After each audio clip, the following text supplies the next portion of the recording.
Okay, I'm going to use myself as an example. I was going to use a more gross example. I might go into that later, but I'm just going to use myself as an example.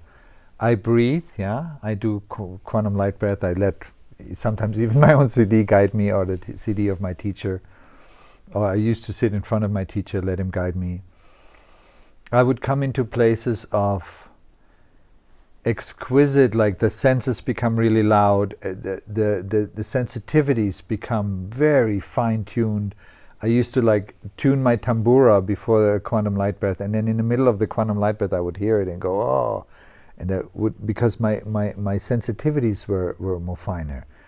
And being in this expanded state of awareness with the senses so open, I would leave into how my future is going to be better. Now that I have this enlightened moment, I'm in the middle of this satori, where it is obvious that I'm not this little crummy, indeficient, whatever I had believed about myself.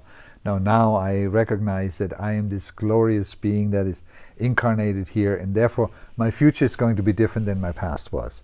And I'm gone. I'm not here anymore. I've left.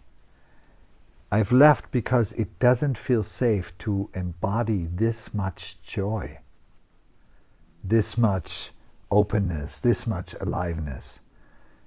And in some ways that is a re-traumatization of a trauma that I've been dealing with all my life.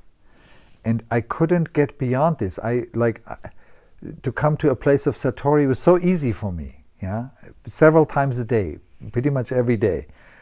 I could even guide other people into their own experience of satori. Satori just meaning a momentary moment of enlightenment, where you recognize why you're here and what you're here for. And yet I could not sustain this. I would always leave, because I was pushing it too much. I was pushing it too much through too much breathing, or through trying. I wasn't really resourced enough to recognize that the leaving is not a problem, that the leaving is just a safety, that I am not grown up enough right now to feel this much openness or pleasure or grief or sadness or fear or whatever it is. And actually one of the first things that I was really able to cultivate is staying present with pain in a strange way. Yeah, at times, like when I had an accident, and then just not taking the pain medication and just really just staying open in the pain, and then seeing how everything would start to transform through that cultivation of staying here, like not leaving.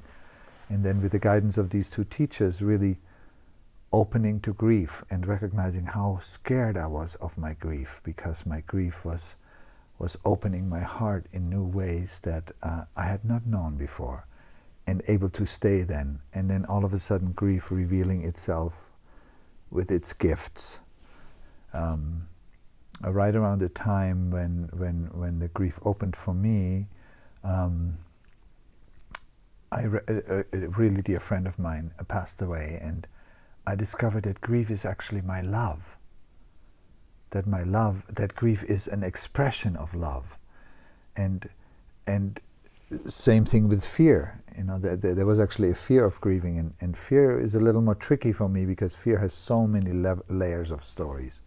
And then to be simply able to just say to myself, I'm scared, and to allow scared to be here.